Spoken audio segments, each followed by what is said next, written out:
सोचो, एक तरफ जहां हिंदी फिल्म इंडस्ट्री कंटेंट को लेकर स्ट्रगल करती नजर आ रही है, वहीं साउथ में लगभग एक जैसी ही थीम के साथ बनने वाली फिल्में जबरदस्त हाइप क्रिएट कर रही हैं। अभी कब्जा का टीजर ही देख लो, फुल ऑन केजीएफ वाइब के बाद भी फिल्म हमको कुछ अलग ऑफर करने का हिंट दे रही है।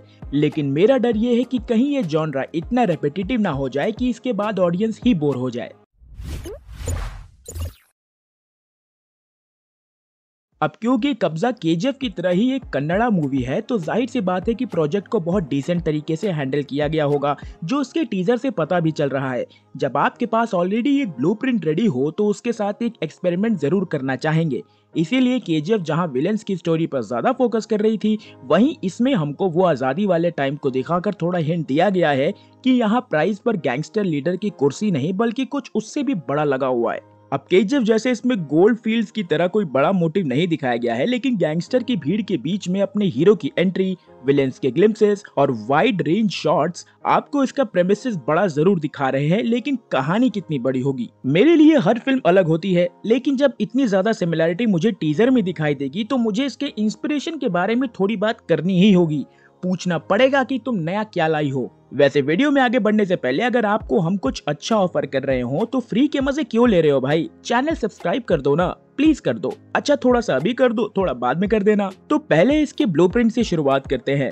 बेसिकली ये फिल्म एक बड़ी कहानी कहती है। किसी भी फिल्म की 3 सबसे जरूरी बातों में से एक उसकी कहानी ही होती है कि वो अपने साथ क्या वैल्यू लेकर चल रही है, दाव पर क्या चीजें लगी हुई हैं, मैटर कितना गंभीर है और कैरेक्टर की मोटिवेशन कितनी ज्यादा है। ये सारे पॉइंट्स को केजीएफ अच्छे से हैंडल करती है। ये एक टिपिकल इंडियन फिल्म थी, लेकिन ज्यादा बड़ी, बेहतर और मासी। ये किसी हीरो की कहानी नहीं कहती जिसको सबके लिए अच्छा ही करना है, बल्कि एक ऐसे कैरेक्टर को लेकर चलती है जिसका सोलो मोटिव ही दुनिया का सबसे अमीर इंसान बनना है। रॉकी इसीलिए किसी मॉरल हाई ग्राउंड को लेकर नहीं चलता, बल्कि अपने मतलब को लेकर चलता है। यहाँ इस जर्नी में उसके कुछ सेट ऑफ रूल्स जरूर हैं, लेकिन इवेंचुअली वो एक सिचुएशन पर निर्भर करता है। फॉर एग्जाम्पल, उसके केजीएफ में एंट्री के टाइम ही जब एक वर्कर को मार दिया जाता है, एक बच्चे को गोली मार दी जाती है, तब भी वो सब कुछ देखता रहता है। लेकिन अपनी प्रिपरेशन करने के बाद वो उस बूढ़े को भी बचाता है, क्योंकि तब सारी लिमिटेशंस खुल चुकी हुई थी। इसने अपने विलेंस को इस लेवल पर सेट कर दिया था कि उसके बीच रॉकी का नाराची में एंट्री करना ही बहुत बड़ा इवेंट बन गया था। इसके बाद गरुड़ा को मारने से ज्यादा उसको मारने के तरीके ने हमारे लड़कों के बीच में एक इतनी बड़ी हाइप क्रिएट कर दी कि भाई मेरे को अभी पिक्चर देखनी है, अभी दिखाओ।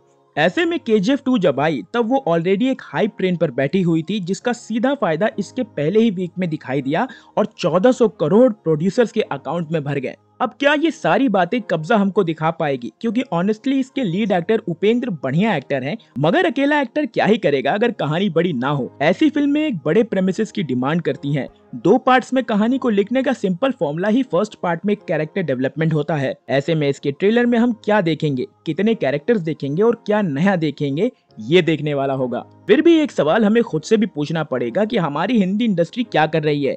ब्रह्मास्त्र का नाम यहाँ मत लेना, क्योंकि वो एक एवरेज मूवी थी। आज भी बोल रहा हूँ, और आज से 6 महीने बाद इसकी तारीफों के पुल बांधने वाले भी यही बोलेंगे। एफर्ट बहुत अच्छा लगाया था, नो डाउट, लेकिन 10 साल की मेहनत का मुझे ये रिजल्ट तो एवरेज ही लगा। मुझे फिल्म से कोई हिट नहीं है, लेकिन मेरी ज्यादा एक्सपेक्टेशंस ने ही मेरे लिए इसका एक्सपीरियंस खराब करके रख दिया। मेरा ओपिनियन है भाई, हिट नहीं। मैं इसके सेकंड पार्ट में इससे बेहतर कुछ देखना चाहूंगा। ऐसा नहीं कि फिल्म में एंटरटेनमेंट नहीं था, लेकिन केवल फायर शो देखने थोड़े गए थे भाई। इसके बारे में हम ज्यादा बात इसके स्पॉइलर वीडियो में करेंगे, लेकिन अभी वो सवाल जो मेरा हमारी हिंदी इंडस्ट्री के लिए है वो ये कि हमारे पास साउथ से भी बड़ा मार्केट है, फिर भी हम इस लेवल की हाइप क्यों नहीं बना पा रहे हैं। आदि पुरुष को हटा दो तो आप दिल पर हाथ रखकर बताओ कि देश में आने वाली सबसे ज्यादा हाइप फिल्मों में कितनी हिंदी फिल्में हैं। आदि पुरुष भी एक बाइलिंगुअल फिल्म है, प्योर देसी। अपनी हिंदी फिल्मों का ऑल ओवर इंडिया वाली हाइप कब बनेगी, खैर वो तो टाइम ही बताएगा। लेकिन अगर आपका कोई सवाल हो तो नीचे कमेंट सेक्शन में जरूर बताना। कोई ओपिनियन या वीडियो को लेकर शिकायत भी हो तो नीचे लिख देना, मैं रिप्लाई करने की पूरी कोशिश करूंगा। और हाँ, नीचे एक सब्सक्राइब का बटन है, दबा देना। This is buzz pilot signing out.